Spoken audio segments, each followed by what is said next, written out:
When it comes to Artificial Superintelligence Alliance and its native token called FET, which is spelled FET, there's three different hypothetical price scenarios that I'm currently thinking about in an event where, let's say, we do see an altcoin season during this cycle, if ever. However, only time will tell, and even though nothing I say is financial advice, the first scenario that I do want to explore is maybe the idea of $5 when it comes to FET. Now, that is around an 8x from here, and at that point, the market cap, considering current circulating supply, would be nearly 12 billion.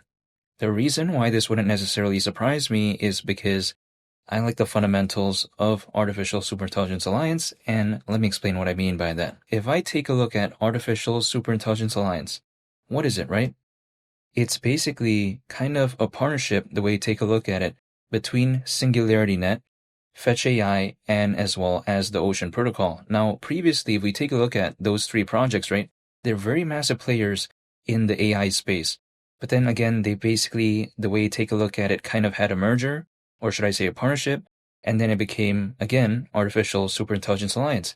However, along the way, they did add something called Kudos, and Kudos, again, it's another project that was like, kind of famous, but not really. But then again, this is like the whole vibe of the project. Now, some people out there, they like to tell me, right, okay, if these projects are already massive, why do they want to join, like, kind of, and make this merger, so to speak?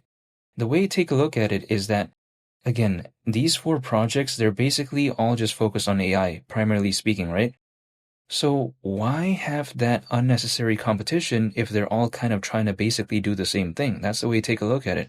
Why not just, again, have a merger, so to speak, and then work towards, let's say, a goal, right? A purpose, instead of just, competing with one another and just basically being focused on the same thing. So personally, I don't see why I would complain about that. Again, some of my friends out there like to say that, oh, this project should have just stayed this one. Why did they combine, right? But then again, I still like the whole vibe nonetheless, because now that, again, they're kind of like in one group, so to speak, right? The way you take a look at it, this just gives a lot more clarity as to what I think is kind of the most recognizable, arguably, I would say, project when it comes to the AI space. Because back then, there's kind of like, is it maybe Fetch AI? Is it maybe this? It was kind of like a debate at that point. But then now, for me, when I think about the AI space, I automatically think about this project. This is the way you take a look at it. And for instance, right, if we take a look at the AI market, it is expected to be worth nearly $2 trillion by 2030, according to Grandview Research. So I do like that. And again, that's an only time will tell type of scenario. But when I take a look at the presence, when it comes to this project, when I take a look at the popularity, when I just take a look at kind of the recognition also, again, that it has within this space, I'm a fan of the project. Maybe seeing FET, arguably, hypothetically, at the idea of maybe $5, it wouldn't necessarily surprise me if, let's say, there was a fully fledged type of altcoin season during this cycle, but again, only time will tell. Now, the second hypothetical price scenario that I do want to explore when it comes to FET is maybe the idea of $6. That's a 10x from here, and the market cap at that point, considering current circulating supply, it'd be around 14 billion. To me, at least, right, I'm not speaking on anyone's behalf, but it doesn't seem like such a ridiculous market cap. Like for instance, I've seen Dogecoin reach over 80 billion. I've seen Shiba Inu reach around 40 billion in terms of market cap, and that was like back in 2021. And I'm not saying this is going to be the most popular project of all time or something like that, but then, again, this market cap just doesn't seem that ridiculous to me, but again, only time will tell. Now, the third and final hypothetical price scenario that I do want to explore is maybe the idea of $7 when it comes to FET, and that is around an 11.5x from here. The market cap at that point, considering current circulating supply, would be around 16.6 billion. However, why wouldn't this necessarily surprise me? It's because when I take a look at, for instance, how there's supposedly over 600 million crypto owners currently, and that is supposedly more than ever before in history, whereas in the peak of the 2021 bull run, there was around 300 million crypto owners, so it's basically double. And what I find even more fascinating is that we see this, amount right now, right? We haven't seen like Bitcoin at 150 grand, 200 or 250 or 300, and I don't think we've even seen like a altcoin season during this cycle, and then there's already like that many. So this is what I am, really excited about, because if let's say there was like an altcoin season. If let's say Ethereum maybe went to 10 grand, if let's say Bitcoin maybe went to, 250 or 300 grand or something like that.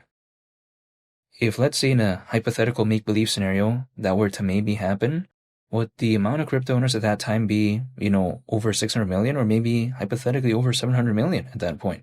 Like, who knows? But it wouldn't surprise me though. However, if there was a fully fledged type of altcoin season, maybe FET at the idea of $7 wouldn't necessarily surprise me. However, sometimes people like to say, okay, what is the timeline? Now, personally for me, I will not be able to know the perfect moment because how can I? However, even besides that, I'm just going to take a look back in history. It doesn't mean it's going to be the same this time around, but it's at least just something I'm taking a look at from the past. Now, typically, altcoins, as a worst-case scenario, they usually peak around 18 months after a Bitcoin halving event. So if we consider how the last Bitcoin halving event happened in April of 2024, so that's last year, 18 months from then would actually mean October this year. Now, some people may be thinking, okay, October? They may be thinking, okay, hypothetically, when in October? Well, it may not even happen in October, who knows, because that is just based off history. But whether or not maybe it even starts in October, or let's say it waits until, maybe even March of next year, who knows, right? In 2026, only time will tell. There's one thing I can only control, and that is myself. So, personally, if I know that I can only control myself, what am I going to do? I'm just going to be dollar cost averaging, holding, and just waiting into the projects that I'm a fan of. Now, again, granted, I am not only just holding FET, right? I'm holding other, things as well. But then at the same time, when it comes to this, again, I just like the presence within the AI space. I'm just staying patient, and ultimately, that's the only thing I can control. For me, it's all about preparation. So whenever, hypothetically, the market ever decides to wake up, I just want to be prepared. Just by dollar cost averaging, holding, and just waiting in an event where maybe something does happen, hypothetically, I want to be there for the ride, so to speak, but again, only time will tell, and I'm just staying patient and just holding, and that's pretty much about it. And feel free to subscribe if you enjoyed this video. I'd greatly appreciate it. It's been Lee the Captain, and I'll catch y'all on the next one. I'm out. Peace. Bye.